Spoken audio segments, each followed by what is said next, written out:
Hey guys, today we'll be talking about somatization and possible physical impacts of trauma on this vlog episode of Life After Trauma.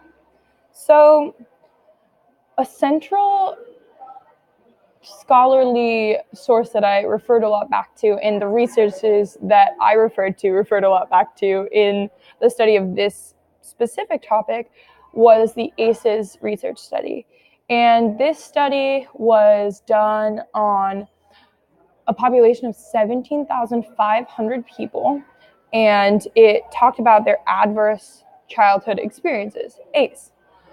And these experiences were tallied, and every person individually was given a score of their ACE score, the number of experiences that were adverse in their childhood. So any ACE score higher than 4, greater than or equal to 4, you start to see this shift from, all right, some people are facing COPD in the 3 and below ACE score. Some people are facing cancer, but there's this multiplication of there are far more likely are the individuals with a 4 or more ACE score to get cancer, to get COPD, to get hepatitis, to get all sorts of physical impacts from these early childhood experiences. And this is in part substantiated by the concept of, if you're a child and you face a traumatic experience, you're going to change the way that your brain functions and change the way that you react to difficult things. So maybe this physical impact of trauma isn't coming from the trauma itself, but it's coming from how you learn to live life based on the trauma that you faced. So if you learn to live your life by being anxious because you faced trauma, then later you're more likely to develop cancer. You're more likely to develop hepatitis. And this is not a theory. This is very statistically supported. But this study was done in the 90s, and it was often ignored because people were like, oh, that's happening to people not here, that's happening to people in those neighborhoods far away. But the truth of the matter is, it was a majorly middle class, majorly Caucasian group of individuals that were studied for this research.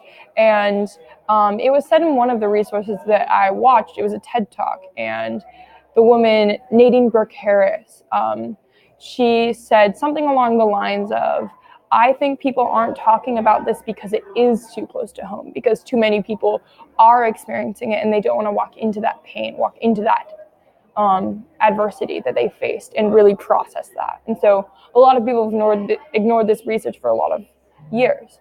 Other impacts of trauma that are more physical include chronic fatigue and very low physical energy, immune system problems, and thyroid malfunction, environmental sensitivities, allergies, psychosomatic illnesses, headaches, migraines, and back problems, as well as pelvic pain, just chronic pain in general, asthma, fibromyalgia, skin disorders, digestive problems such as spastic colon, severe premenstrual syndrome, like just hardcore PMS, and depression and feelings of impending doom, reduced ability to formulate plans, and a feeling of detachment.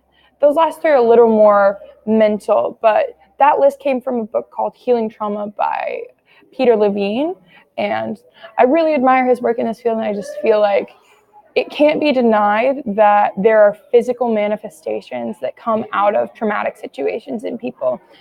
And this study was very centrally focused on adult people suffering from childhood experiences, but the effects of somatization are not isolated to people that solely faced hardcore trauma in their childhood.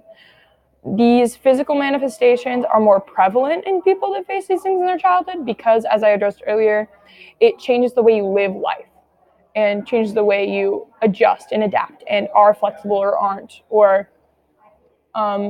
you just learn these behaviors because it happens in your developing brain, but these physical impacts can also come about later in life and from trauma that happened later in life. And this one, I think, particularly hurts me in a sense that it just sounds so scary to have gone through something and not been able to control it and have it affect you in ways that can't be medically explained, like chronic migraines or chronic pelvic pain. And it just sounds really difficult to go through life learning something when you weren't in charge of the pain that happened to you, and that impacting you for the rest of your life because you just developed a way to survive. You just developed a way to avoid terror and to move forward. And that frustrates me. And allow it to frustrate you for the time being. We'll get to more of what do I do next, but right now, somebody right now is facing this and they don't know what to do next. So sit in that pain with them, grow that empathy with them and that grace with them, and be slow to judgment. That's my recommendation for now. Bye, guys. See you next episode.